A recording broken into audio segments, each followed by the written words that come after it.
Okay, welcome to Chapter 3. Let's take a look at the world marketplace. So, Chapter 1, we kind of did an overall intro to the business world, and we talked a little bit about some of the inputs into the economic system within a country. And in Chapter 2, we started looking at what an economy is. So in Chapter 3, we're starting to put some of this information together. So I thought a great way to start out this chapter would actually be to kind of take a look at one of the exhibits that's actually towards the beginning of Chapter 3. Exhibit 3.1, if you take a look at this chart, it shows you the per capita GDP of some of the biggest economies in the world. And by the way, per capita of something just means that you take the total of a nation and divide it by the population. So you're getting a per person value for a figure. So in this case, the figure we're talking about is the gross domestic product. Remember, that's the total value of all products and services produced within the borders of a nation, no matter who owns a company that is providing some of that economic output. Okay, so take a look at this chart. We know that China, India, those economies are growing very fast. They've got huge populations. Take a look at the GDP per capita amongst all of these nations. Look at the United States. Why is the United States per capita GDP so much higher than all the other nations in the world? Why are we number one? Well, let's take a look at the factors of production. Remember, those are those inputs we talked about into an economic system from Chapter 1. So just kind of go down the list pretty quickly. China, huge landmass, lots of natural resources for sure, so that's not it. What about capital? Remember, capital is things like technology, machines, all the things that a company needs in order to produce its output.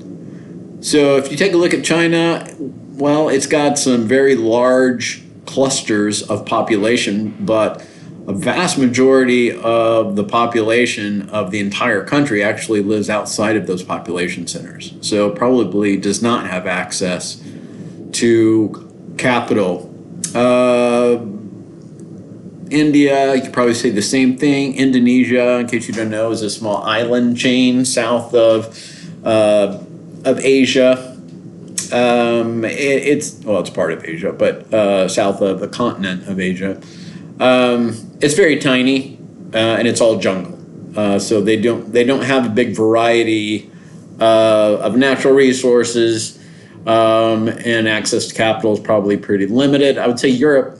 Skip Europe. The European Union, and yes, we know that the European Union is not a nation. It is a group of nations, but because of it being a trading bloc,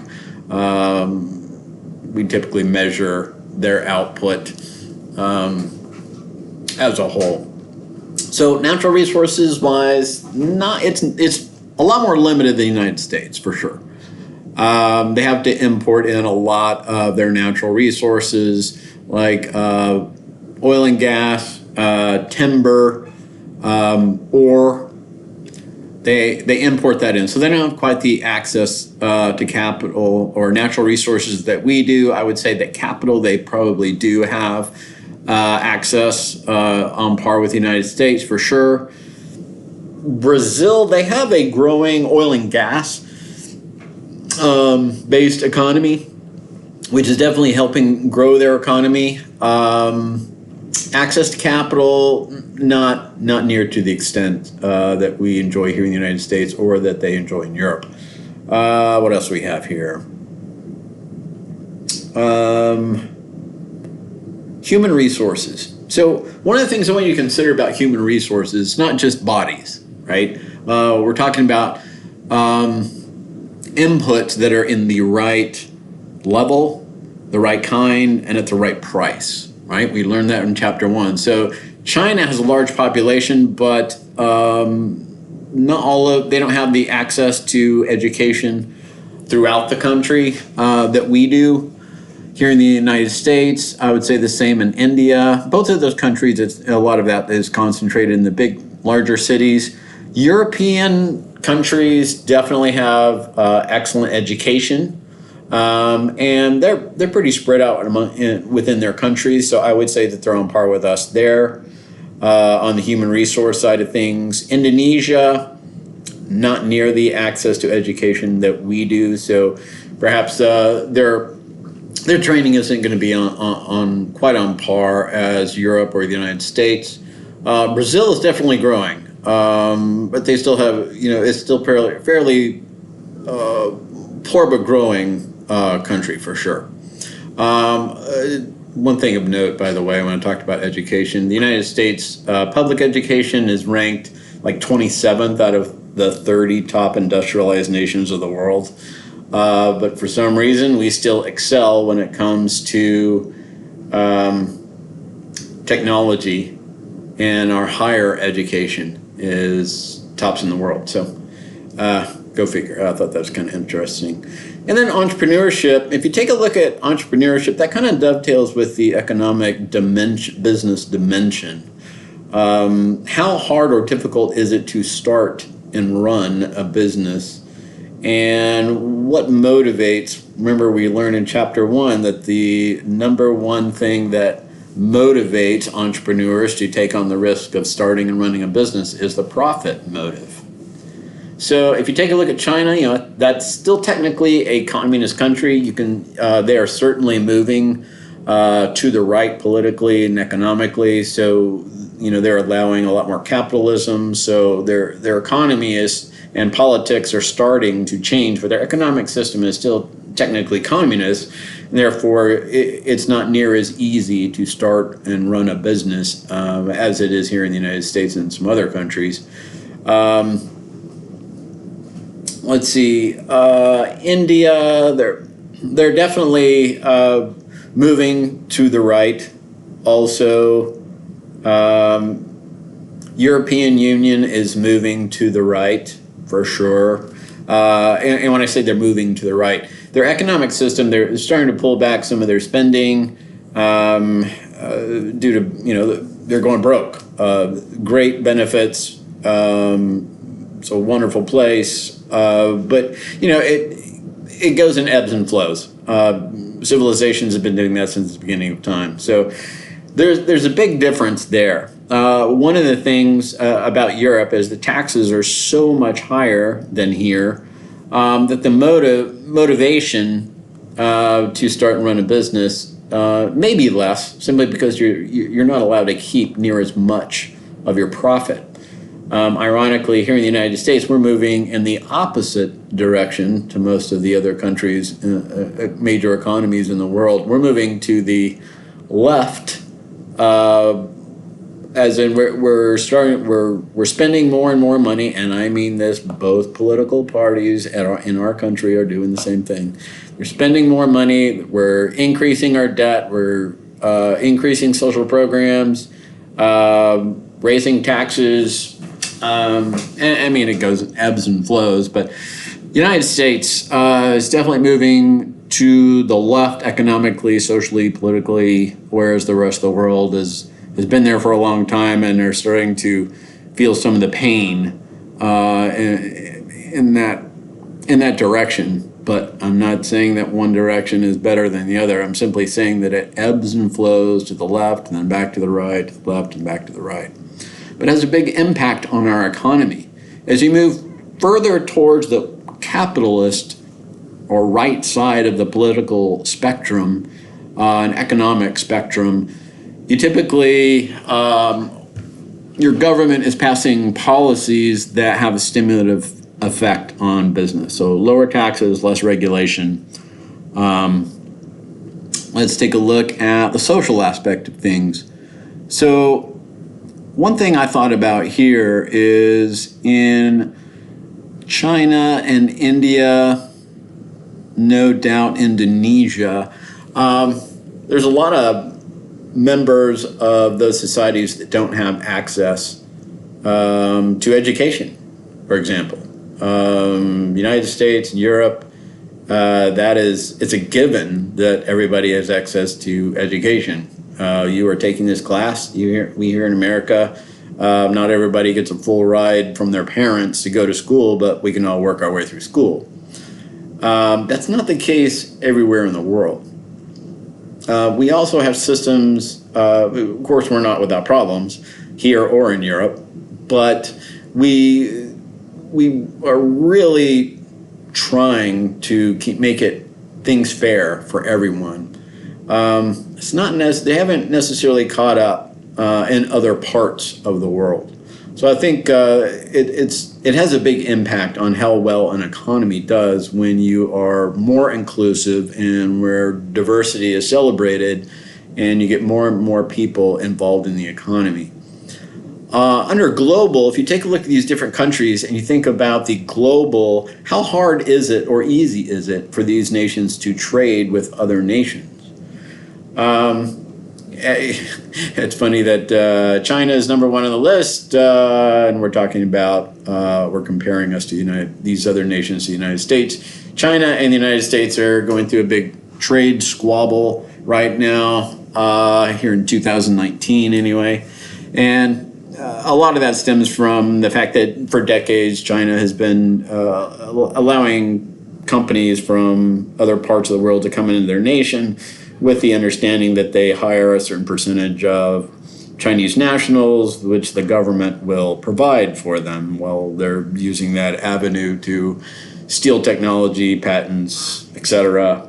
And they're not enforcing international patents or trademarks, and so they've been doing this for decades. And so that's part of the fuss. Every president, U.S. president, has attempted to address this, but this particular administration, it was really digging in the heels. So it's a bigger squabble. We'll see how it pans out.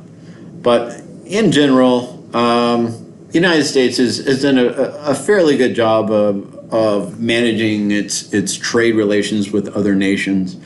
European Union, obviously, they have done a fantastic job of creating the largest trading bloc on Earth. It is definitely not without its problems. We'll talk about that a little bit later. From a technological perspective, here in the United States, we're tops when it comes to technology, so that definitely gives us an edge. The reason that gives an economy the edge is when you can produce the same amount of output more efficiently, you reduce your costs and you're more profitable. So use of technology can also, gives you a big economic edge. Competitively, one of the things that I would ask you to think about is the fact that here in the United States, we probably take it for granted that we enforce contracts, for example, that we have laws to try to prevent monopolies. When we do have natural monopolies, we at least regulate them. We have a variety of laws and regulations designed to try to keep competition fair. That's not necessarily the case in all parts of the world. So it could be yet a contributing factor as to why the United States is so successful. So just wanted to kind of help you guys start to put some of this stuff together into practical terms. All right, let's move on. So this whole chapter is really, we're looking at business opportunities around the world and kind of trying to understand how the international business world works. We'll talk about why you'd want to get into international trade, some of the tools for measuring it, how to do it. We'll talk about some of the things that prevent us from doing it. And then we'll we'll finish out with a very brief discussion about the free trade movement, some of its benefits and its criticisms. Okay, so developing countries around the world represent really great opportunities for businesses. And why do you think that is? Well, think about it. You probably want to move somewhere where that you have a big opportunity for new customers. So a country with a growing population is going to be very attractive, or at least a very large population. Not all countries have explosive population growth. For example, if you go back to that first slide, China's population is not growing. In fact, they have all kinds of laws that restrict the number of kids you can have, that sort of thing. But they have a huge population nonetheless. But if you take a look at some other countries, there are many countries in the world that have slowing population growth. Here in the United States, our population is slowing. In fact, some countries like Japan has negative population growth. So that's actually can present some problems economically. But the world's essentially becoming a smaller place, right? Advances in communication technology, transportation technology, and communications, all those things make doing international business a lot easier.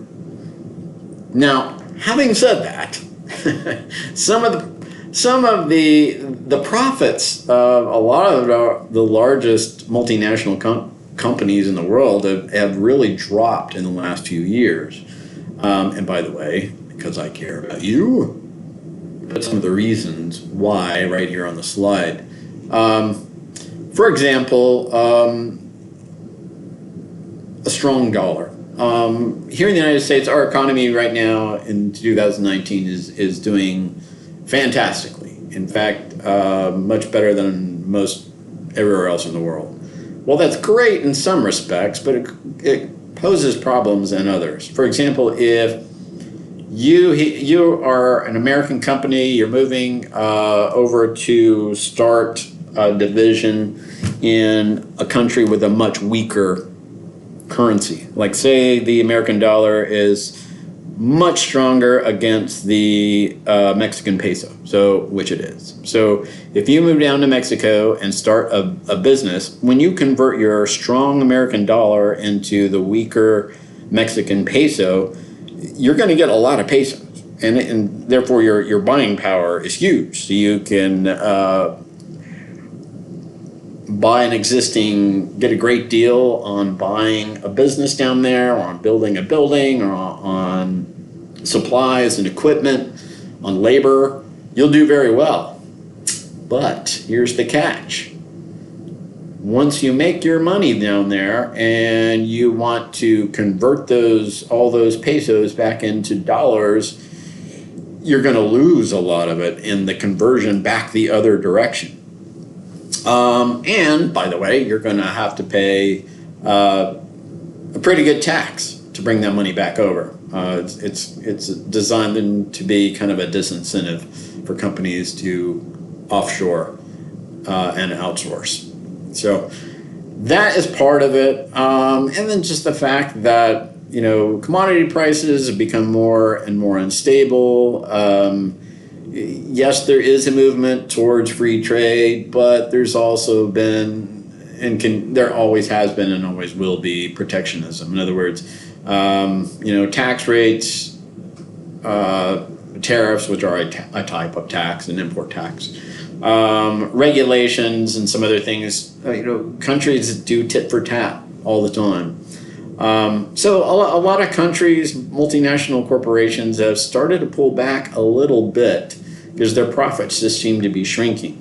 So, you take on a lot of risk, and there's a lot of cost involved or can be, in doing business overseas. So if it's not completely worth it, you're going to pull back those operations a bit.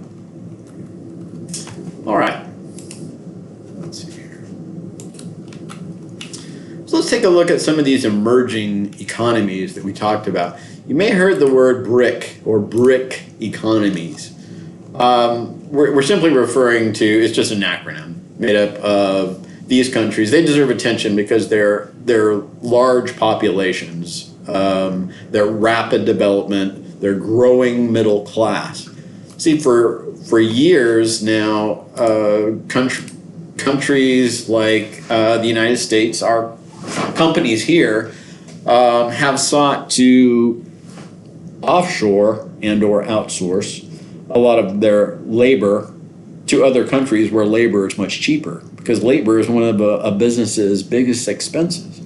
So we've been moving to these BRIC countries to have our work done at a much lower rate. Well, that's been great for those economies. In fact, it's really grown the middle class. But as those middle classes grow, they expect more money. And so salaries actually go up.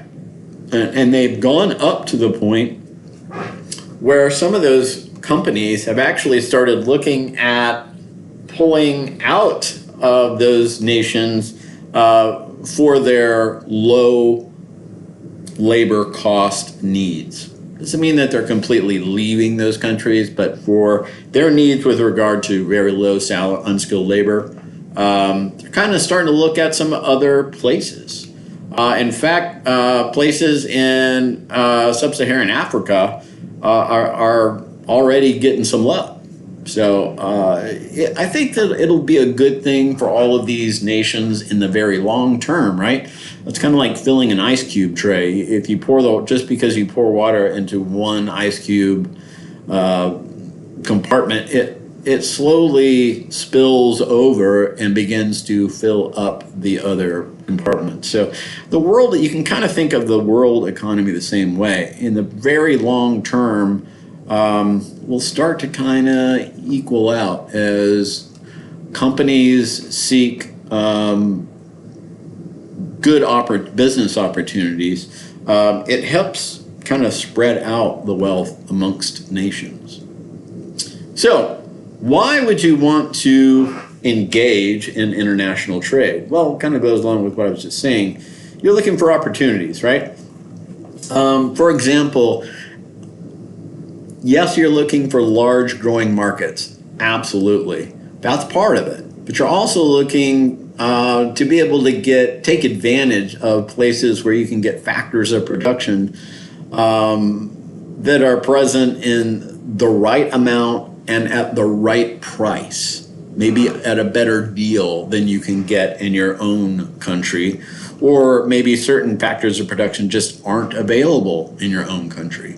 And we take factors of production kind of for granted in most ways here in the United States, but I mentioned a second ago, labor is still quite expensive in the United States. In fact, the book points out that for a customer service call, average customer service call in the United States is $7.20, I believe it was, whereas overseas it's like half that.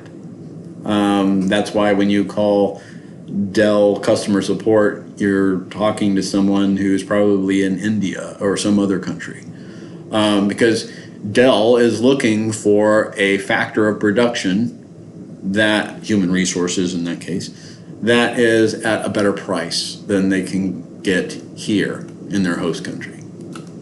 Another reason that countries seek to do international business is so that they're not so dependent on just one economy. That reduces economic risks for multinational companies. So if there's a problem in one economy, it gets hit by a natural disaster, or one of their facilities gets hit by a natural disaster somewhere, or there's political unrest in one of their international locations, any number of problems, that problem can be hopefully offset by other locations that aren't impacted by that particular problem. And then inflow of innovation. International trade really helps capitalize on diversity. One thing I hope to, I will mention throughout this course, and I hope you really take home, is the fact that diversity is not only the right thing, it is a good thing for business. When you have a wealth of diversity within your company, you're able to take advantage of a variety of different perspectives. Very diverse companies typically can generate better solutions to problems. They can typically have better adoption of solutions once decisions are made. And as a whole, then companies are able to perform better using those benefits of diversity. So, if you think about a company doing business globally, they're exposing themselves to a much bigger piece of the diversity pie, which is a good thing. All right. The next slide talks about absolute advantage versus comparative advantage. So another reason that companies, one of the key components to global business is this whole idea of absolute advantage, which simply means that one of the reasons that an economy would choose to produce primarily a certain type of product, for example, would be because they have an advantage when it comes to producing it, using the same amount of resources, such as labor. A comparative advantage, on the other hand, is when a nation can produce a particular good at a lower opportunity cost. That is, the cost of not producing an alternative product. So if the opportunity cost of choosing to produce a particular good is lower for one nation than for others, then that nation is said to have a comparative advantage. Like here in the United States, we definitely have an advantage when it comes to higher education and to technology. And so it's no coincidence then that the United States has the most successful technology companies on earth. If you notice in this slide, I included a video that kind of helps explain these concepts in a little bit more detail. So definitely take a look at that video, and it'll help explain it in very, very simple terms. Let's see, what else can I tell you about that? I know that this can be a little bit confusing. What else can I say? Well, so if an absolute advantage refers often to superior production capabilities of one nation versus another. Comparative advantage is based on the concept of the opportunity cost. Okay, so opportunity cost, by definition, is simply the return on the best option that you did not choose minus the return on the option you did choose to produce. And I'm speaking in generalities. We're talking about these advantages as a nation and or as an individual company. All right. Let's talk a little bit about balance of trade. So balance of trade it really determines if a country has a trade deficit or a trade surplus. Okay, it takes into consideration the goods, by the way, of goods as well as of services. So if we are exporting more than we import, you could say that we have a trade surplus. If we are doing the opposite, you would say that we have a trade surplus, or a trade deficit, rather.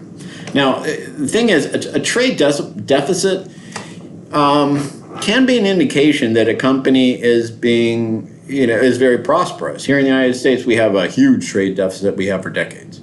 So what that means is, yeah, we're definitely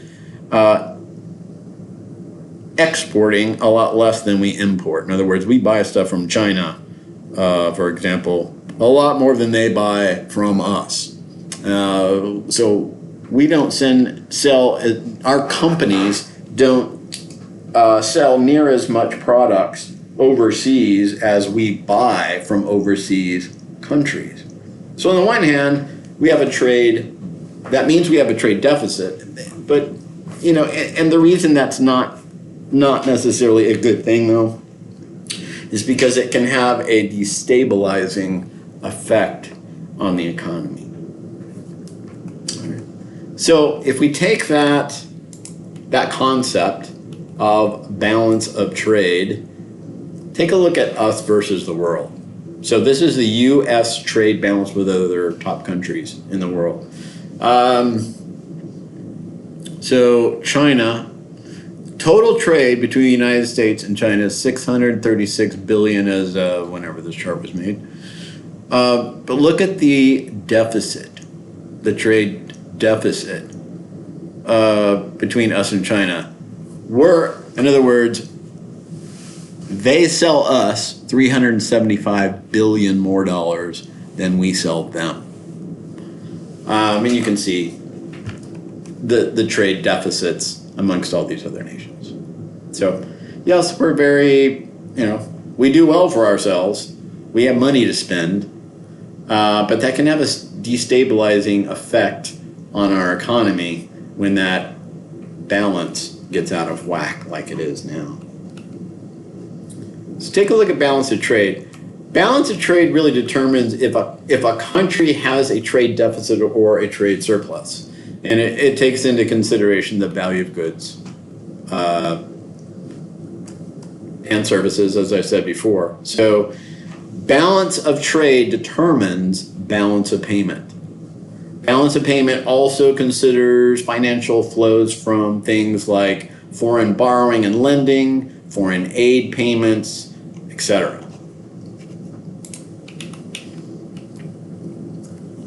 All right, so the United States has the world's largest trade deficit. It's, like I said, it's been that way a long time. The deficit in goods and services was, a couple years ago, it was $566 billion in 2017. Imports were nearly $3 trillion and exports were $2.3 trillion. So U.S. trade deficit in goods without services was $810 billion. That same year, we exported $1.5 trillion in goods. The biggest categories, by the way, were commercial aircraft, automobiles, and food.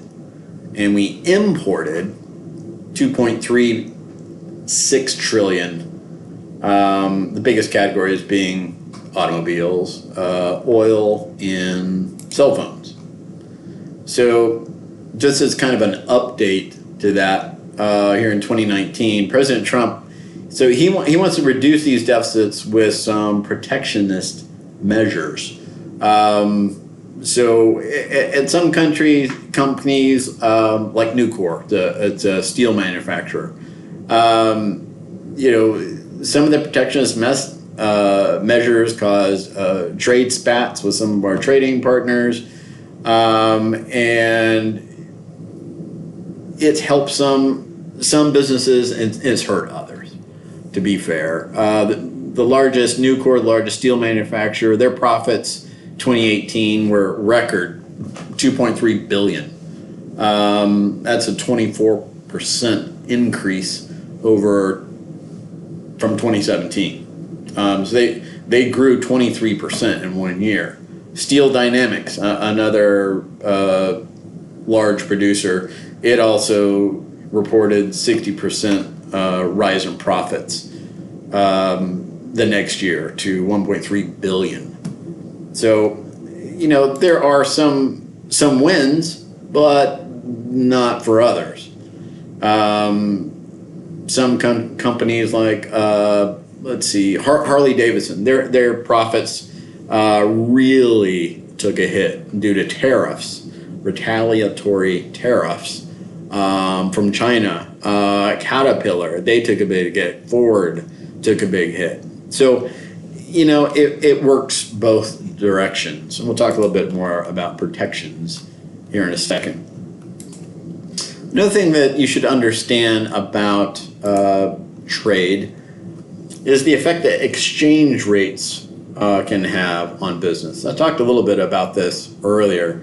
The exchange rate of given currency has to be expressed in terms of another currency, right? So companies that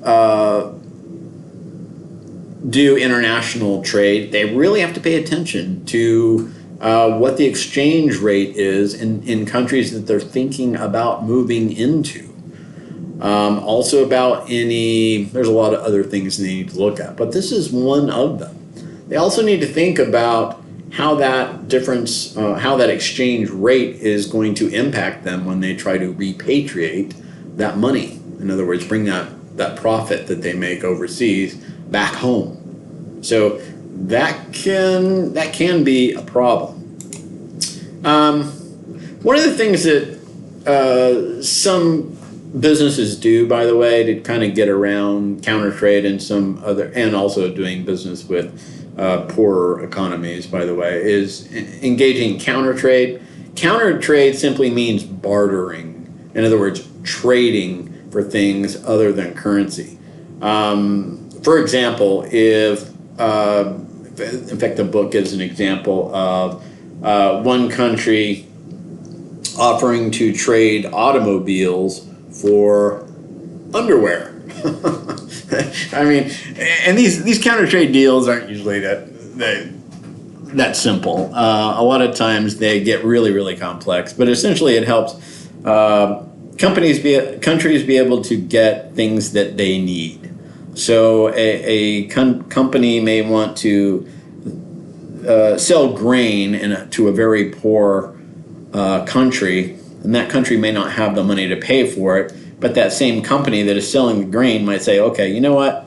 Tell you what you do have is a lot of some other asset. And they say, you give us that asset and we will give you the grain, and then they'll in turn, they'll turn around and sell that asset and make their profit that way. That's oversimplifying counter trade. Like I say, it can get really, really complicated, but it's essentially what bartering is. All right, let's talk a little bit about some strategies for getting into or reaching global markets. One is foreign outsourcing. One of the things I mentioned before is that, if you're trying to take advantage of those outputs, or those inputs rather, at the right price so that you can make a good profit, you may have to go to foreign countries to get it done, right? Foreign outsourcing can reduce costs. It can reduce the risks involved because they're really high. Now, what you give up, though, is some quality control, and you run the risk of, being involved directly or indirectly in some socially irresponsible business practices as well. So those are some things to think about. Foreign outsourcing is for example, if an American company, because they have to pay U.S. workers, quite a bit of salary and have to provide benefits, they may say, well, you know what, I can outsource the manufacturing of my products to another company. Apple, for example, Apple does not have an Apple factory somewhere that churns out Apple products. they outsource that to a variety of Chinese companies. They make all the Apple products for Apple at a much lower cost than they would have to pay to manufacture those things here in the United States. Importing is when you're buying products domestically, but they've been made or produced somewhere else where it's cheaper, right? So like Walmart, they import products that are, they buy those products from importers that buy those products that were made elsewhere, much cheaper. And then of course, exporting is another way to get into international business. That's when you're selling your products in foreign nations. You've made the products here, you're selling them there.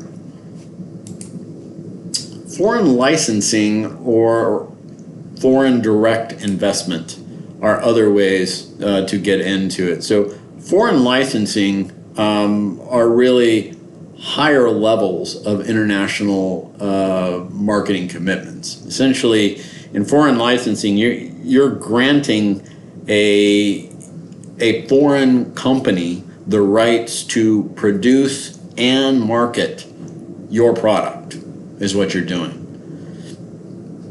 They are using your trademark and your patents in a defined area. You're giving them permission. So they're paying you a fee to be able to do this. Now, there are some risks involved. We'll talk about that on the next slide. Foreign franchising is a type of licensing. I even put that on the slide for you. Don't miss the test question that talks about that. Foreign franchising is a type of licensing, but it says that when a company offers, that's when you offer businesses in other countries the right to produce and market your products according to very specific quality and operating requirements. In other words, you are pretty much giving them a how-to system for doing business, and they are doing business in your name. So in other words, Starbucks is an American company headquartered in Seattle, Washington. Well, they offer franchise opportunities all over the world, and those companies buy that franchise. They pay for the franchise license. They typically pay an upfront franchising fee, and they pay a percentage of their monthly revenue.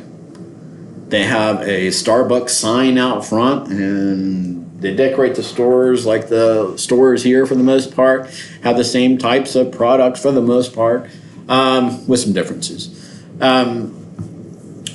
And in exchange for that, not only are they benefiting from the trademark, the Starbucks name and everything that goes with it, but they're also getting marketing support.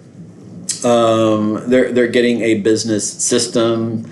They're getting ongoing advice and support.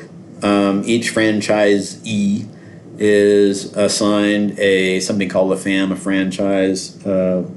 franchise manager that essentially helps them, is like their consultant that helps them with their business. So foreign franchising is a great way to get into international markets. Foreign direct investment, now when you move there, that's a huge commitment. So when we get there, pardon me, you're talking about either buying a business over there and running it yourself or under your control, or you're building a business in a foreign land from the ground up. So if you look at that graphic at the bottom of this slide, so if you take a look at exporting, hey, you're just selling your products overseas. The risk there is very low, pretty easy. It's fairly easy to do. But there is, and it's fairly low risk. Now, when you start licensing and franchising, now you're starting to run into a little bit more risk, because what can happen is some of these, not all business people are ethical, right? They might be taking your know-how, you're teaching them essentially how to make their product. You're teaching, maybe giving them the recipe to one of your soft drinks that your company sells, what have you. They could just take that information and run with it and become your competitor. Or they may make your product, but not do it to the same quality standards that you would make them to if you were able to supervise them firsthand like you could here in the United States. So you're giving up some control, and you're raising some of your risks, but you also often getting a higher payoff for that risk. So pros and cons to doing it. I wanted to make sure you guys understood there were some ways to get into some of these foreign markets. Here's a couple more. Joint ventures is one more way of doing it, and there's two different types of joint ventures. I wanted to make sure that you saw these on a slide together with joint ventures, so you understand that partnership and strategic alliance are types of joint ventures. The difference between the two is that a partnership involves co-ownership of the business for profit. Co-ownership. Ownership means equity. So I also reworded it as equity. There is equity involved, whereas a strategic alliance is just a signed agreement between two separate companies that are joining together to make money together. We will do this if you do that, but they're not forming the same company. The book, to me, makes it a little bit confusing, and it's really not. So a strategic alliance is less formal than a partnership. Okay, so there's also some barriers to international trade. One of the things I mentioned at the beginning of the chapter is that when you get into, yes, international trade, free trade movement is a thing, it's growing, but there's still barriers, and it's not all puppies and rainbows. So when you think about doing business internationally, there are socio-cultural differences, meaning there are differences in social norms, in attitudes, in customs, in values. The language is different, not just the spoken word, but nonverbal communication is different. There's different religious beliefs that have an impact on doing business. There's different business practices. A lot of those things can cause opportunities, but also can cause some big problems. So a lot of research has to be done in moving into other countries. Later on, we'll talk a little bit, and later on in the course, we'll talk a little bit about things you can do to try to help alleviate some of those problems. Economic differences.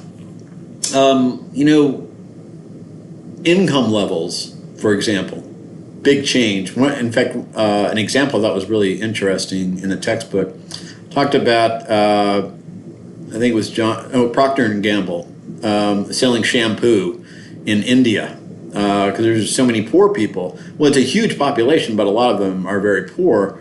So instead of selling an entire bottle of shampoo, a large bottle, they sell them in really teeny tiny little packets, like one-time use packets, so that people can buy just a little bit when they can.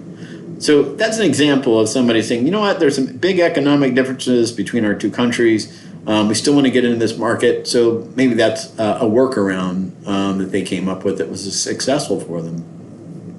But you can also look at, growth rates of different countries can cause barriers. Exchange rates can definitely be a barrier. We talked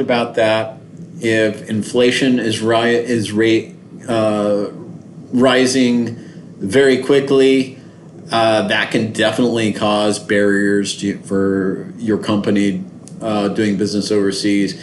Employment rates, a country's stage of economic development. Each of those things can have big impacts. Also, the type of economic system that is used, which kind of dovetails into political and legal differences. So, for example, if you're trying to get into a large communist country, like Coca-Cola did getting into Russia years ago when Russia was still very hardline communist, it was a giant pain in the rear for them to do so. They had to jump through all kinds of legal hoops to get into Russia.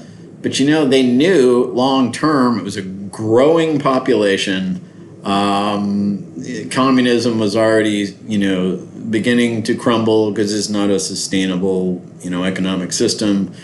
So they knew that if they could go ahead and go through the pain to get in, hopefully there'd be a good payoff long term, and of course there has been. They got in, established brand loyalty 20 years ago, and so now they do. Coca-Cola does fantastically well in Russia. So just the economic system can cause problems. Political instability can cause problems like war, civil unrest. Business laws and regulations can cause problems. Protectionist measures, of course, like tariffs and taxes, can cause problems. If a country doesn't enforce contracts, that can obviously cause problems. If the permitting process, for example, is difficult, that can definitely cause problems. So the best way is to get past these barriers, by the way, is to conduct 3 ways. Conduct really thorough customer or consumer research. Cultivate first-hand knowledge. In other words, talk to people who live there. Hire some of those people. And use and practice extreme sensitivity. Meaning, you have to be, you are the guest moving in, so you need to be sensitive to the way that they do things and not try to force them to change for your company. So these challenges vary from country to country, and really countries with the most trade barriers usually have the least competition, but that can be it can still be a real opportunity for the first international firms that can kind of break through those barriers, like the example I gave you with Coca-Cola. Okay, so, pardon me there. Let's talk about some of the trade restrictions that countries use to restrict trade from other countries. And by the way, we'll get into some reasons why countries do this, but essentially they're trying to protect their own economies, their own businesses, is why they use trade restrictions. Now, if you go too far, you make the other side angry, the other side retaliates and with their own trade restrictions, and it's not good for anybody. Both sides suffer. But at the same time, you can't just let the other side continue to take advantage of the other just because they are afraid of a trade war. Sometimes you gotta swallow a poison pill for a while to get the other side to play fair. So I just gave you the 2 sides to the argument about the trade spat between us and China right now. China's been stealing technology and trademark patents for decades. All presidents agree we got to do something about it, but how far do we push? Yeah, it depends who you ask. So you have to make up your own mind there. One of the ways a couple of ways they do this, tariffs. A tariff is a type of tax levied against imports. So governments mostly use tariffs to shield their own industries that would shut down if they weren't helped, or to support these industries that are really important for their own economy. The problem with tariffs is that they're really overt, meaning they're really obvious, and so they can easily cause trade wars. On the other hand, non-tariff barriers, they're a little less incendiary, but maybe not as effective. But they can still hurt foreign companies. So by this, I mean things like really onerous import licensing procedures, or ridiculous product packaging requirements, or less favorable exchange rates than other companies get, product restrictions as to how a product is made or grown, that kind of thing. So lots of things besides tariffs that countries can use. Quotas is another. Quotas set limitations on the amount of specific products that can be imported from other countries or certain countries. So it's usually calculated, by the way, based on the total demand for a given product minus the amount that can be natively produced.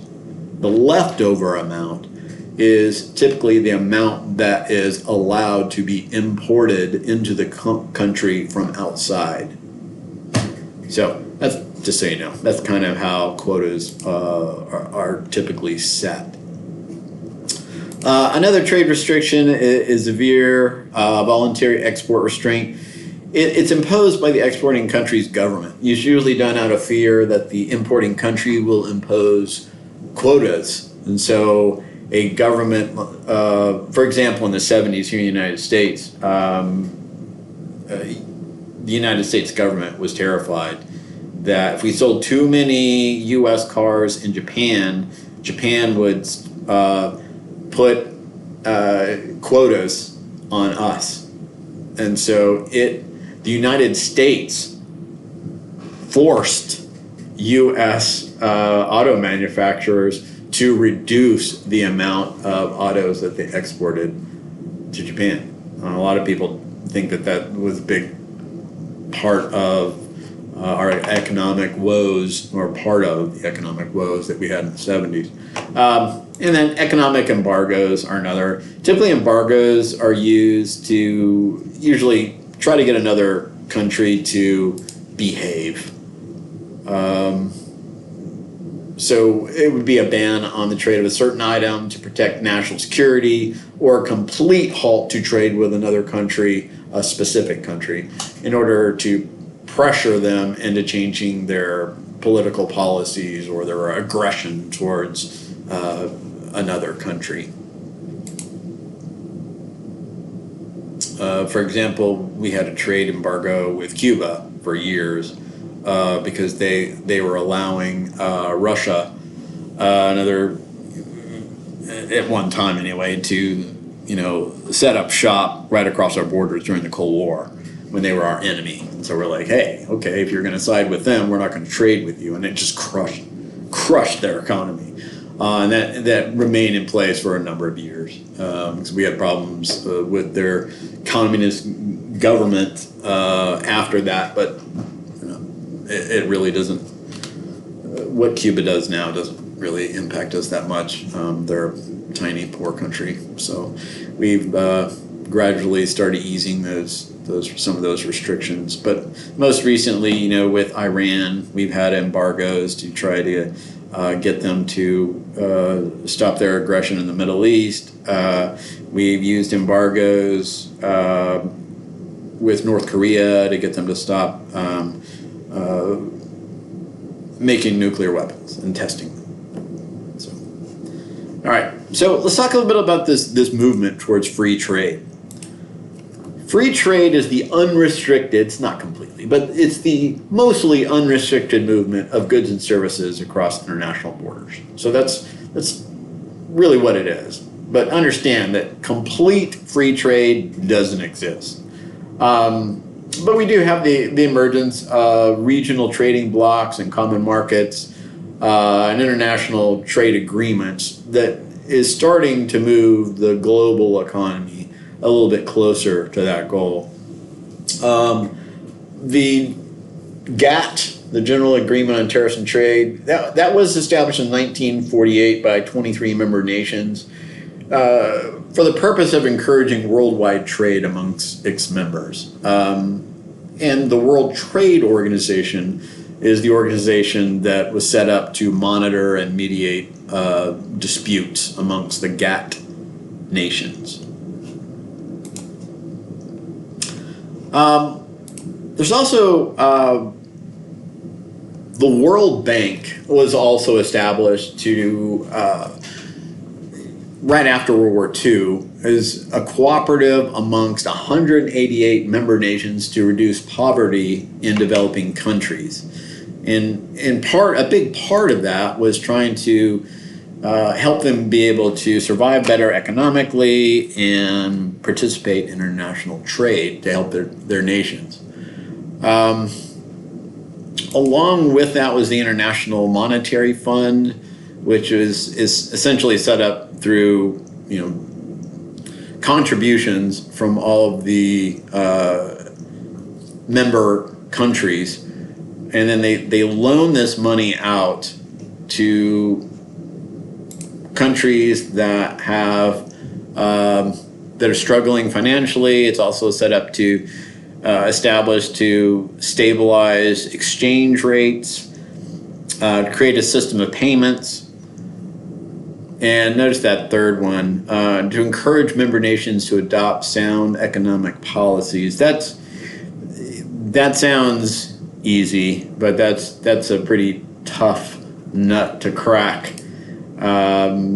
because we don't want if a country is irresponsible with their spending. I mean, the United States is as well, but not near to the level of a lot of other countries around the world. But if you give a loan to a nation that is acting irresponsibly, and then we subsequently, like in 2005, we forgive a lot of the debt of those countries, then they just continue to spend irresponsibly. It doesn't change their habits, and so they get in the same predicament over and over. But again, the overall goal is to promote international trade, which is a good thing for all nations, and definitely for especially for some of those struggling nations. It can help bring a lot of their people out of poverty, which we all want. Let's take a look at trading blocks and common markets. By trading block, all we mean is a group of countries that have reduced or eliminated tariffs and other barriers to trade, to try to help each other. Talk about a couple of those on the next slide. Common market is simply a group of nations, countries that have eliminated tariffs and have also kind of harmonized trading rules to further facilitate the free flow of goods amongst member nations. So let's look at a couple of the large trading blocks and common markets. The United States-Mexico-Canada Agreement. It replaced NAFTA, by the way. Your book still talks about NAFTA. NAFTA no longer exists. But essentially it's an agreement between those three countries. It tries to kind of remove some of the trade restrictions between the three nations. The difference of USMCA versus NAFTA, really, it's not a whole lot different. It eased some of the Canadian restrictions on dairy, wine, and steel. And then, the United States put in some things also about essentially forcing U.S. auto companies that relocate to Mexico to pay their employees more in an effort to disincentivize them from doing so. So that's something Mexico agreed to. They're like, fine, we'll make a law. You got to pay, American companies have to pay employees here more money if they want to set up shop here. European Union is the world's largest common market. It's got 28 European nations, actually it'd be 27 as of October 31st of 2019, because the UK is leaving But essentially, it's the world's largest common market, as a combined GDP of like $17 trillion. It's removed a lot of the trade restrictions amongst its member countries, and it's unified a lot of the trade rules. So it created standardized policies for import and exports between the EU countries and the rest of the world. The biggest, I would say, the most economically significant thing that the EU did was introduce the euro, to try to have that common currency that they would all trade with. Now, the book makes the EU, by the way, sound perfect. In fact, it says, one part of the textbook, I highlighted it. It says, the EU affects the global economy with a leading edge approach to environmental protection, quality production, and human rights. Makes it sound, wonder what side of the political fence the author of our textbook is on. They holds Europe in such high regard. He obviously, that's great, and if you do too, that's wonderful. But in an effort to be fair and balanced in this course, I have to let you in on the fact that the EU also has a lot of problems. For example, a lot of nations like England, for example, and Germany are sick and tired of their laws being the EU dictating their laws, and the loss of national identity. For the UK, for example, their financial system pulls much of the financial system responsibility for the entire EU. And thus, they're especially tired of other nations telling them what they can and can't do with that system. Also the flood of refugees from poorer EU nations to richer ones has increased crime and made it really difficult to prosecute criminals because they simply run back over the border, across the border with impunity. And it's also raised unemployment for native populations. When a lot of poor, unskilled refugees come into a nation, it also takes jobs from their native population. It was supposed to make the European economy better. Mostly the EU has not. There's also a problem from the fact that member nations with really irresponsible economic practices tend to drag down the nations with more responsible fiscal policies. For example, again, Germany and UK, they're getting pretty sick and tired of pulling the economic load while countries like Greece and Spain and Italy refuse to get their financial houses in order, which pulls down the entire, the economy of the entire EU. So just know that, it can be a good thing. And I think overall, most people agree that freer trade is a good thing. But, it has to be fair, both directions. Everybody's got to do their part, and the rules have to be the same, going back and forth. Well, I say that. Not everything is the same amongst nations. So what might be fair for one particular type of product may not be fair for others. So we'll leave it at that. All right. So just to kind of wind down, last slide. So I wanted to just kind of put up why would you want to create trade restrictions? Well, it protects your domestic jobs. Some of your industries that are either fledgling, like they're just kind of getting going, or some of the industries that are really starting to kind of struggle and falter. It kind of protects them. It can protect national security interests. If another country, raises their tariffs on your products going into their countries, you got to be able to do it to them to take away, make it more fair. It's also used to pressure other countries through embargoes to change their policies. And the opposite is true. Overall, free trade, at least in the very long term, reduces prices and it does increase choice. It ensures international competition, right? If you can't make money competing in international business, well, there's going to be another company in another country who can, and that raises the bar for everybody, right? At least long term. And of course, it builds exporting opportunities. It can enhance relationships amongst countries. There's a lot of positives to it, and I think, despite the problems with international trade and squabbles, which are inevitable, they're going to happen off and on forever. I think overall, international trade is a very good thing. It raises the standard of living for everyone, and it will gradually raise the quality of life for everyone as well. So that's what I got on chapter 3. Contact me if you have any questions.